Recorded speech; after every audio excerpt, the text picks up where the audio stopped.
என் அன்பு உள்ளங்களுக்கு வணக்கம். இன்னைக்கு நான் பாலக்கீரை பொரியல் செய்கிறேங்க. இது கொஞ்சம் வித்தியாசமான பொரியலாக இருக்கும். கொஞ்சம் வித்தியாசமாக இருக்கும். எல்லா பொரியலும் எல்லா கீரை பொரியலும் செய்கிற மாதிரி இல்லை. இது கொஞ்சம் வித்தியாசமாக இருக்கும்.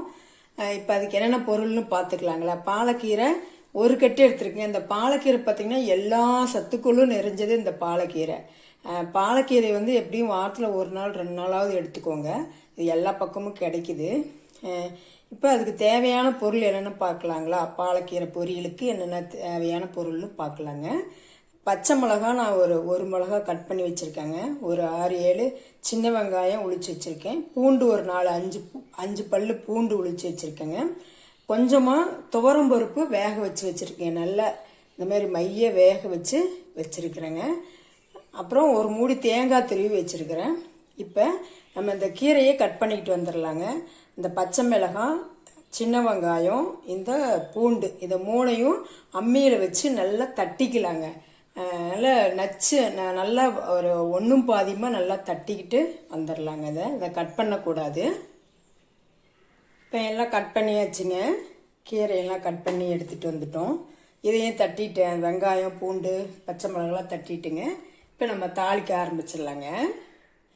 நான் கடலெண்ணெய் ஊற்றிக்கிறேங்க ஒரு 2 ஸ்பூன். இதுக்கு வந்து தேங்காய் எண்ணெய் ஊற்றினாலும் ரொம்ப நல்லாயிருக்கும். அல்லது நல்லெண்ணெயும் ஊற்றலாம். எந்த எண்ணெய் ஊற்றினாலும் நல்லா இருக்குங்க. டேஸ்ட்டாக தான் இருக்கும். எண்ணெய் காஞ்சிச்சு. ஒரு 1/2 ஸ்பூன் உளுத்தம்பருப்பு, 1/2 ஸ்பூன் கடலைப்பருப்பு போட்டுக்கலாங்க. கடுகு கொஞ்சம் போட்டுக்கலாங்க. கடுகு பொரிஞ்சிச்சு. நம்ம தட்டி வச்சுருந்தோம் இல்லைங்களா, அது கூட ஒரு கொத்து கருவேப்பிலை போட்டுக்கலாங்க. நல்லா வதக்கிக்கலாம். இது காரத்துக்கு இந்த பச்சை மிளகாய் மட்டும்தாங்க. நான் வேறு எதுவும் இதில் சேர்க்க தேவையில்லை. உங்களுக்கு பச்சை மிளகாய் பிடிக்குதுன்னா வரமிளகாய் போட்டுக்கோங்க.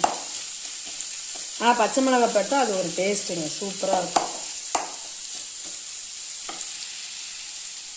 உங்கள்கிட்ட அம்மிக்கல் இல்லை, அம்மிக்கல் வந்து ஒரு சிலர் அம்மியே வைக்கிறது இல்லை, அம்மி ஆட்டுக்கள்லாம். அது மாதிரி இல்லை. இந்த மாதிரி இடிக்கல் இருந்தால் இடிச்சுக்கோங்க. அந்த வெங்காயம், பூண்டு, பச்சை மிளகாயெல்லாம் நல்லா வதஞ்சிருச்சுங்க.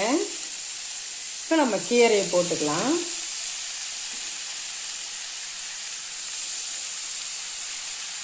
கீரையை நல்லா அலசி தண்ணியில் அலசிட்டு போட்டுக்கோங்க. தண்ணியே ஊற்ற தேவையில்லை. இந்த கீரையில் இருக்கிற தண்ணியே, இந்த கீரையே நல்லா வேக தண்ணி விட்டு வரும். அதில் நம்ம தண்ணியே ஊற்ற தேவையில்லைங்க.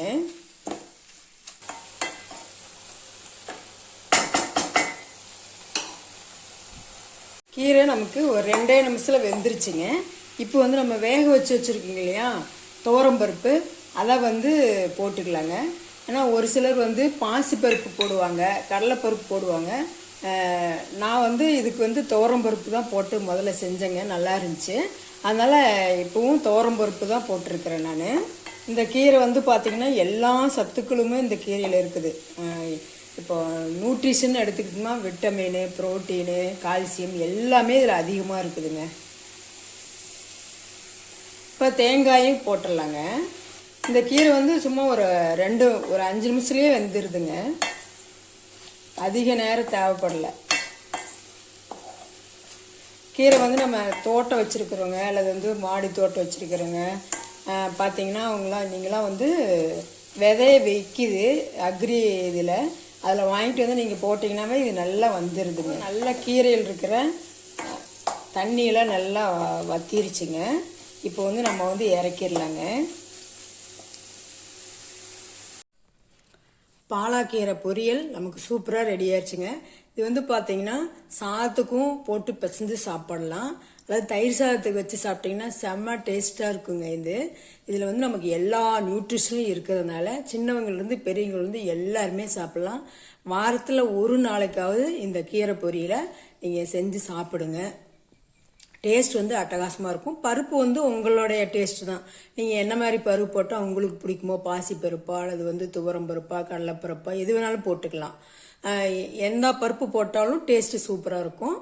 நீங்கள் இது மாதிரி நான் சொன்ன அளவில் செஞ்சு பார்த்துட்டு எப்படி இருக்குன்னு கமெண்ட் பண்ணுங்கள், சப்ஸ்கிரைப் பண்ணுங்கள். உங்களுக்கு பிடிச்சிருந்துச்சுன்னா உங்கள் ஃப்ரெண்ட்ஸ் அண்ட் ரிலேட்டிவ்க்கு ஷேர் பண்ணுங்கள். தேங்க்யூ.